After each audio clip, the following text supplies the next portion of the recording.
Joe Biden gave his son, Hunter Biden, a full and unconditional pardon for any crimes he may have committed between January 1st, 2014 and December 1st, 2024. This covers Hunter's felony convictions for gun charges, tax offenses, and even overlaps with his time with the Ukrainian energy company Burisma.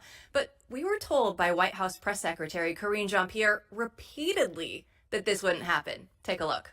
From a presidential perspective, is there any possibility that the president would end up pardoning his son? No. Well, is there I just said no. I just answered. The president would not pardon or commute the sentence for his son, Hunter. I just want to make sure that that is not going to change over the next 6 months. The president's saying he would not. It's still a no. It's still a no. It will always be a no. It's still a no. It will be a no. It is a no, and I don't have anything else to add. Will he pardon his son? No. His son, Hunter, is also up for being sentenced next month. Does the president have any intention of pardoning him? We've been asked that question multiple times. Our answer stands, which is no. It didn't stand for forever, though. Here to break it down for us is Matthew Peterson, editor-in-chief of Blaze News, and Eric Eggers, vice president of Government Accountability Institute. So, Eric, what went through your mind when you saw this news come out last night like the rest of us? Yeah, let's be clear. This isn't a pardon. This is a decade's worth of salvation and forgiveness from, this is maybe the greatest act in the history of not just presidents, but like fathers. I feel bad that I'm not going to be able to do something similar for my own son one day. Hopefully he won't need it. This is also an affront to the integrity of our democracy, and it's just the latest admission that Joe Biden and the Biden administration have been lying to the American people for the last 4 years. It started in the fall of 2020 when the FBI worked in conjunction with big tech to help suppress the accountability of the Hunter Biden business dealings in the first place, which allowed Joe Biden to even become president so he could later pardon Hunter Biden. But this is, they've been lying about it at every step of the way, and I think it just makes you now, for the first time, fully see just how corrupt the Biden business scheme has been. Eric, let's talk a little bit about that because, for a lot of people, the images you see of Hunter, right, is the crack, it's prostitution, it's sort of the down and dirty stuff. But what gets lost is, the bigger picture. So when you look back and think about this, just go through, what are the big crimes that are actually being covered up here? Sure.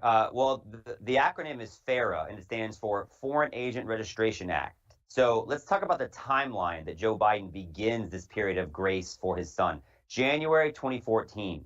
The month before that, Hunter Biden rode on Air Force Two with his then vice president father, Joe Biden. Together, they traveled to China, where after this visit, when Joe Biden visits with the then vice president of China, 10 days later, Hunter Biden, who, by the way, had no international business experience. This is a guy who got put on the board of Amtrak. And when they said at the congressional hearing, hey, we're going to put him on the board of Amtrak, it's because he has experience riding trains. That's who Hunter Biden was. And so now all of a sudden, he's traveling with his vice president father to China. He gets this $1.5 billion private equity deal, a joint partnership with essentially the communist government of China. Never been done before. Even John Kerry's stepson, Chris Hines, who had been business partners with Hunter Biden before, said, this is too much, this is shady, I'm not going to do this. Hunter Biden and his buddy Devin Archer and other business associates were all in. And so this began this international ravaging of the dark corners of shady businesses that wanted to curry favor with American political elites. It's called elite capture. Hunter Biden was all too willing to take the meeting and the money. And so whether it's the business dealings in Ukraine, it's the joint venture in China, it's the CEFC, which, by the way, is this Chinese energy company, which also involved Jim Biden.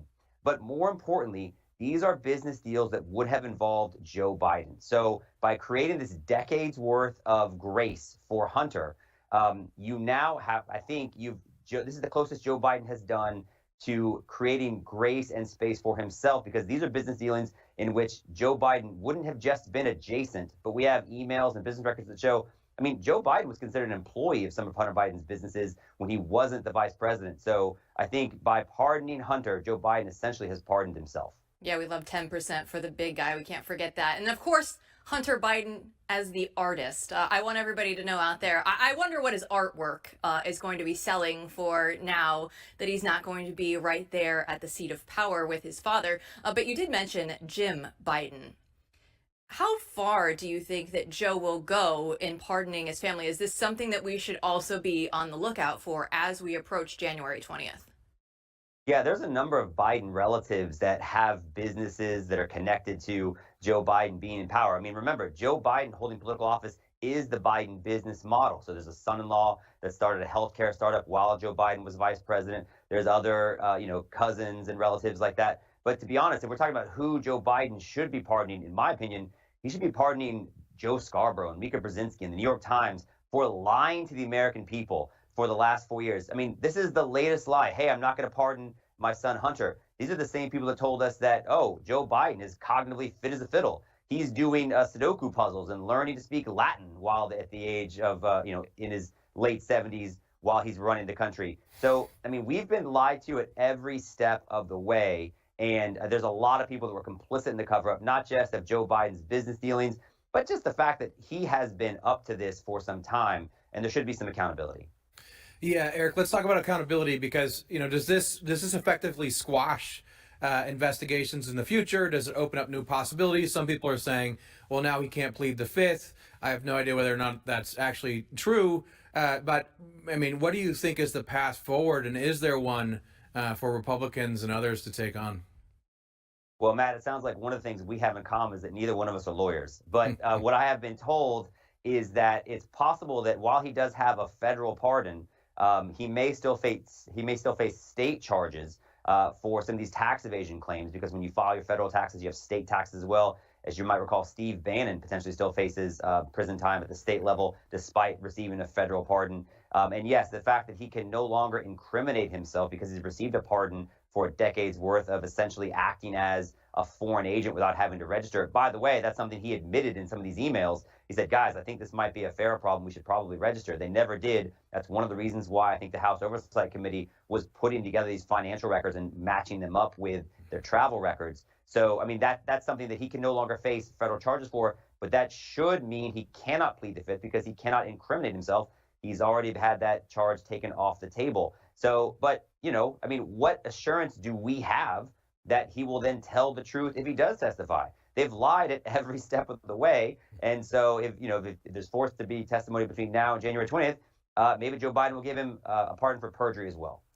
Well, the days of our lives, we will still have a month and a half of the Biden soap opera, I'm sure, to look forward to. Eric, thanks so much for joining us.